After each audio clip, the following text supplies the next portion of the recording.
Welcome everyone. Another look at some European foods. This time we're going to look at the frozen pizza Tasha, otherwise known as Tasha is Pocket, Pizza Pocket, just like Hot Pockets in the United States. This is another brand from the very large international food store, which is in the United States and most places in Europe, Lidl. And it's pronounced Lidl. The I is pronounced E, as in most European religions or languages, etc. It's not little as the British say and other things, and they don't even know that these stores are even German-based. But they are everywhere. I believe they have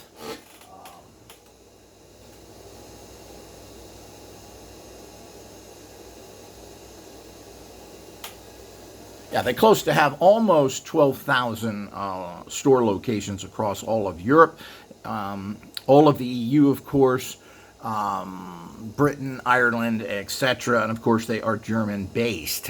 They have revenues that are very, very large. It's one of the largest retailers in the world, believe it or not, based in revenues.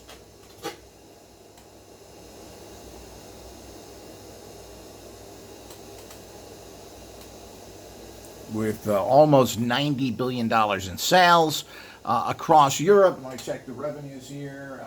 And with about $2 billion in profits. Now, food is always a lower profit, but you sell a lot of it.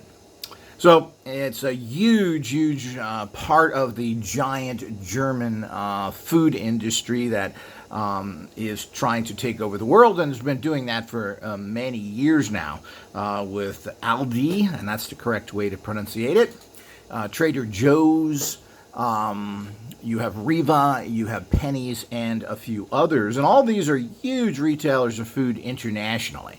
And that's one reason, of course, why the EU has always been pushed, particularly by the Germans, is because of the fact that they make money this way.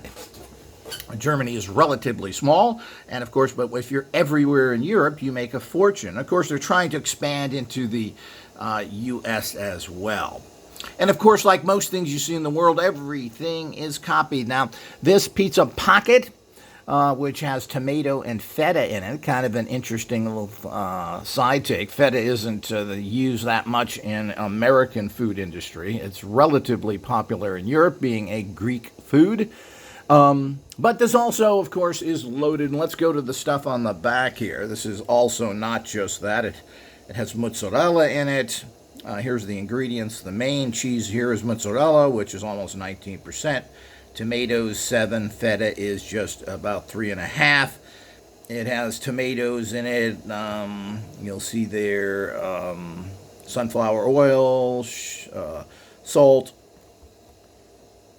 garlic, oregano, etc., etc.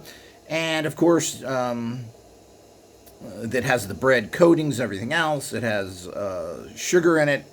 It has preservatives and other things as well. Very typical. Now, you don't see any artificial colors, which is not common in Europe, but they add salts and sugars and everything else. And so people think that there's no sugars in German foods, well, or European foods in general. That's a misnomer. You cook these in that little metal container. And of course, this is something that came out about 15 years ago.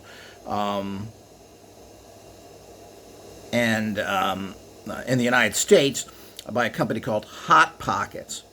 Now, these are a little difficult to cook properly. I've always had problems getting a proper cooking here.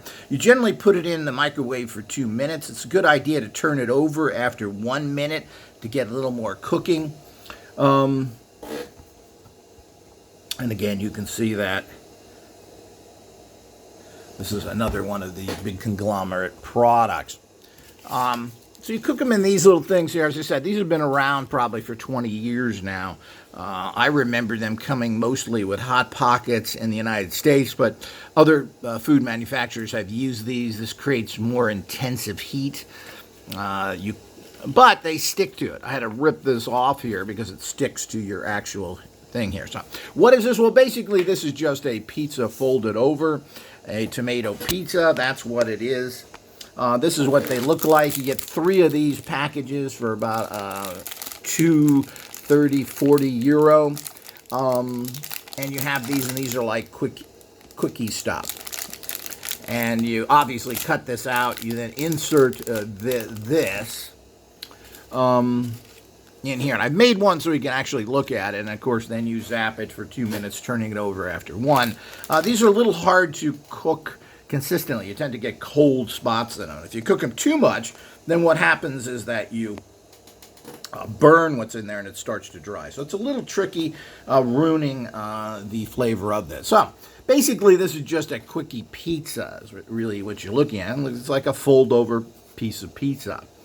And you're getting a fair amount of stuffing here in terms of ingredients here. It looks like there's a fair amount of cheese in here. The texture is a typical pizza that you get. So I've had these before, and of course they are a nice quickie meal. And of course we're looking for things that taste okay, that you can make quickly. Now, you can get lots and lots of frozen pizzas in Europe. It seems to be one of those things that are very popular. Matter of fact, I've not seen so many frozen pizzas in my life.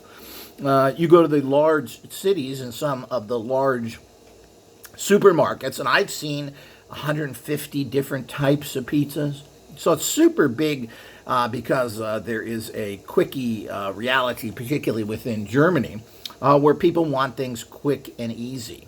Oddly enough, they don't have a lot of what we call frozen foods, TV-type dinner things, which in the United States is actually for the money and everything, Swanson's, etc., are delicious and low priced. You don't see that here very much, and when you do, it's really bad quality.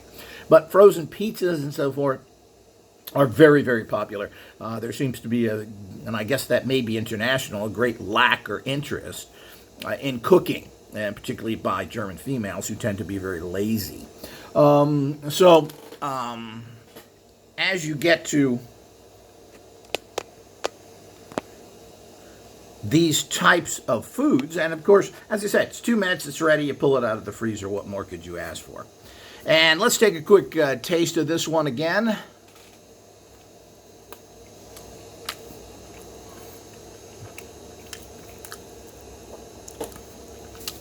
And let's take a, you can see that there is there's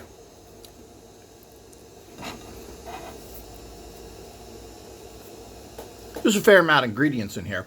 And what's nice is this is one of the few good, basically, vegetarian type foods you can get. Now, the vegetarian or the meat substitutes are starting to come out. They're fairly poor here, especially considering how great they are in the United States if you buy the right ones. But this is a quick, and it's just, the bread is good. I mean, the quality of all this stuff is pretty good, and they're giving you a fair amount. I mean, this is not haute cuisine, people. This is not your favorite restaurant's pizza, or even a fast food style pizza. So, what it is for what it is. I guess these are about 70, 80 cents each. So what are you getting for that? Getting your convenience, is it? So it's basically very tasty, as most of these things are. I mean, people that are looking for super quality foods that they get in supermarkets that are frozen like this, well, you're kind of deluding yourself. But is it good? Is it tasty? Well, these are basically very good. And they're ready in 2 minutes. What more can you ask for? So, and again, these are marketed everywhere. These are made and distributed not only through Lidl, but the same manufacturers make everything in Germany for all the stores. So you have very few manufacturers. All they do is slap their name on it. This Traviata Alfredo. This is a Lidl brand for their Italian foods. But this is made by everybody, by other companies, I should say is bought by other companies, and then they'll just change the box, and they do this with milk.